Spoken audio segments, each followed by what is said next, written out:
नमस्कार. भगवंतांनीच हे युद्ध घडवून आणलं आणि भगवंताच्या इच्छेनुसारच हे युद्ध घडलं याची जाणीव जेव्हा पांडवांना झाली तेव्हा अहंकार गळाला.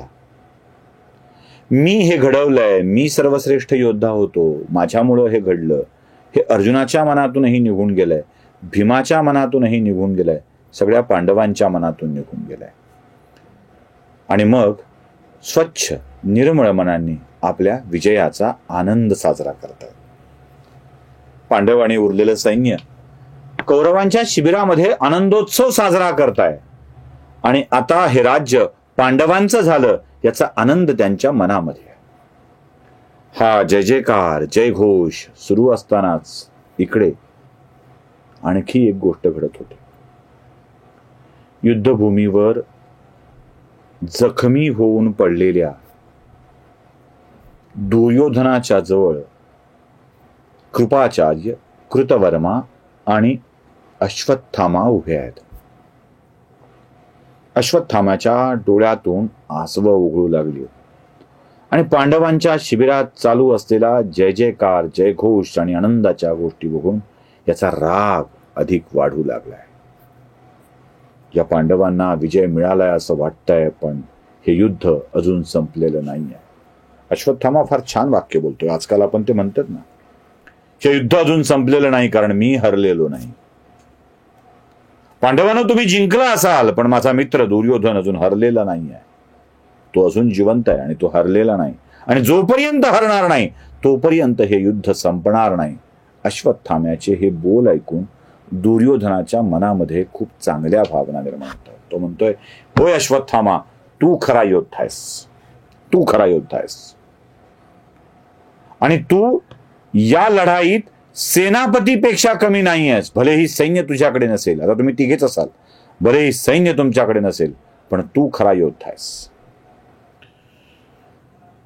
दुर्योधन आपल्या मांडीचं रक्त काढतोय आणि अश्वत्थाम्याच्या मस्तकी टिळा लावतोय आणि सांगतोय की आजपासून तू माझ्या सैन्याचा सेनापती नियुक्त करतोय. अश्वत्थाम्याला सेनापती नियुक्त करून दिल्यानंतर, आता हा ऑफिशियल आहे की नाही हा भाग वेगळा, पण अश्वत्थामा या सैन्याचा सेनापती झालाय.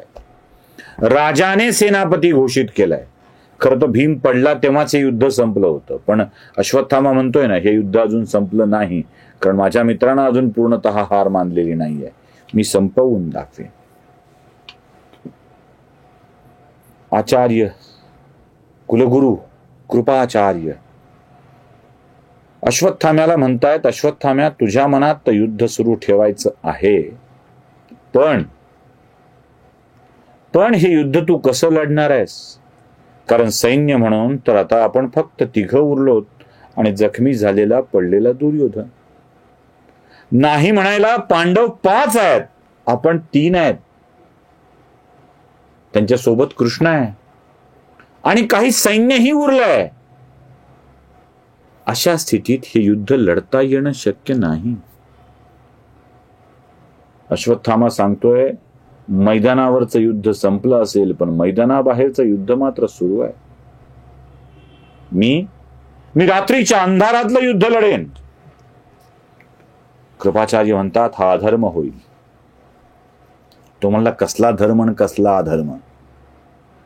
या युद्धात कोण धर्म सांभाळलाय? आता पुन्हा सुरू होतं, कारण अश्वत्थामा आत्ताच्या पुरोगाम्यांसारखा वागायला सुरू करतो.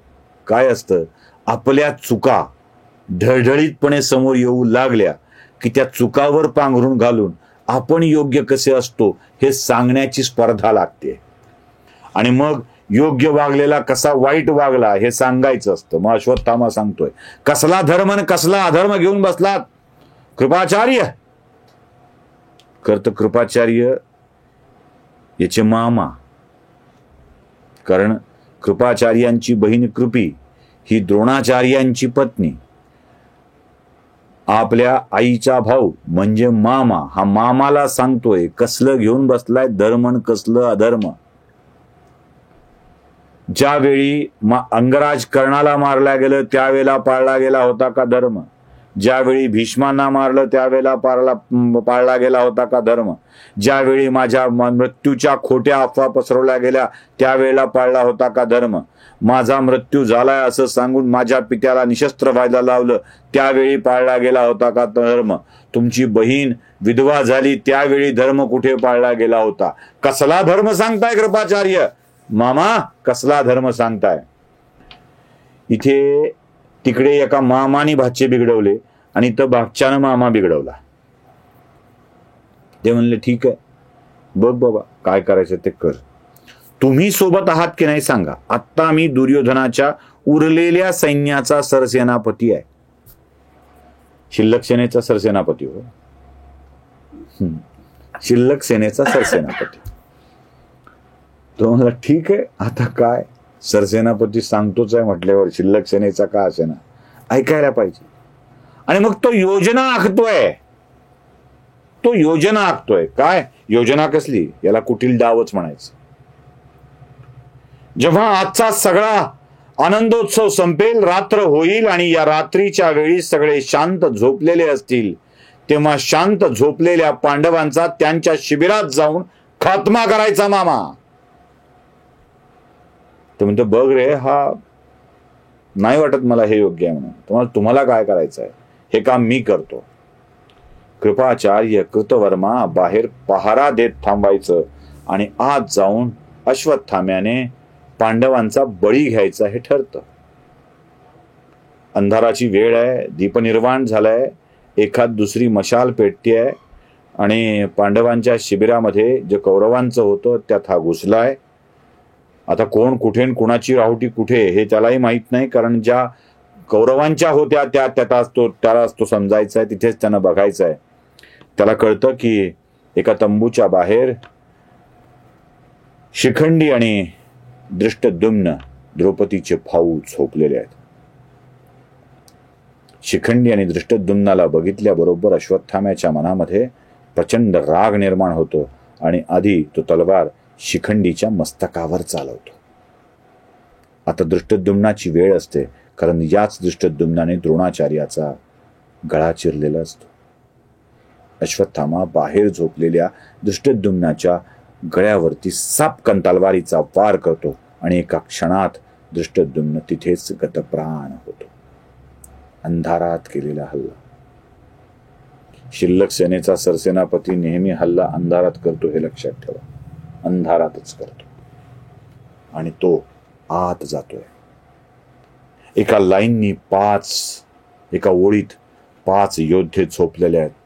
रुबाबदार तराने बाण झोपलेले आहेत. अंधारात नीट दिसत नाहीये. दृष्टद्युम्न आणि शिखंडी जिथे आहे तिथे पांडव आहेत हे त्याला माहित होतं आणि जातो आणि अंधाऱ्या रात्री आपल्या तलवारीनं त्या 5 जणांचे साप मुंडके कापून घेतो आणि त्या मुंडक्याला घेऊन तो बाहेर पडतो आणि कृपाचार्यांना सांगतो, मामा कापले सगळे पांडव, घेतला पित्याच्या मृत्यूचा बदला सुद्धा घेतला. आणि त्याच अंधाऱ्या रात्री तसेच ते दोघे दुर्योधनाकडे जातात, कारण दुर्योधनाला त्यांना सांगायचं असतं तुझा बळी घेतला. दुर्योधनाच्या पुढ्यात उभा राहतो आणि सांगतो, आज मी युद्ध खऱ्या अर्थाने संपवलंय. 5च्या 5 पांडवांचा बळी घेतलाय आणि त्यांची मस्तक राजा तुला भेट देण्यासाठी आणलीत.